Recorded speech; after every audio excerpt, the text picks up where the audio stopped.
నాకు వీళ్ళిద్దరిని చూస్తే ఎంత కోపం వస్తుందో, జలస్ అనిపిస్తుంది. కోపం కంటే జలస్ అని చెప్పాలి.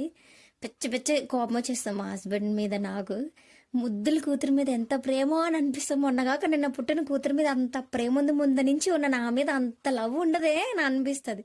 అలా అని మా హస్బెండ్ అడిగి అంటాడు, చిన్నపిల్లతో ఏంటి నువ్వు, అది నా కూతురు, నువ్వు నా వైఫ్, ఇద్దరి మీద ప్రేమ తగ్గిపోతుందా, చిన్నపిల్లని ముద్దులాడిపోతే నిన్ను ముద్దులాడమంటావా అని అడుగుతాడు. ఓకే ఓకే ఇంకా ఆపే ఆపే అని నేను ఇక్కడ పెళ్లి కోసం రెడీ అవుతున్నాము. ఎక్కడికో కాదు, మా ఫ్యామిలీలోనే పెళ్ళి ఉంటే నైట్ రిసెప్షన్కి రెడీ అవుతున్నా. మేడం గారికి డ్రెస్ వేసి రెడీ చేస్తున్నాను. దేవదాస్ సార్ మీరెందుకు నాకు ఇవన్నీ చేస్తున్నారు అని అంటారు కదా, డైలాగ్ ఉంటుంది కదా మూవీలో. నాకు ఈ పిల్లని చూస్తే అలా అనిపిస్తుంది. దీనికోసమే నేను దీనికి సేవ చేయడానికి నేను కన్నట్టున్నాను అబ్బా అని అనిపిస్తుంది. ఫైనల్గా మేడం గారు రెడీ అయిపోయింది. అంటే మీషోలో తీసుకున్నా ఈ డ్రెస్. ఒకసారి వేద్దాం, ట్రైలో వేద్దాం, ఎలా ఉంటుందో చూద్దామని వేసాను. ఫంక్షన్కి జాగ్రత్తగా వేపించి జాగ్రత్తగా తీసుకొచ్చాను.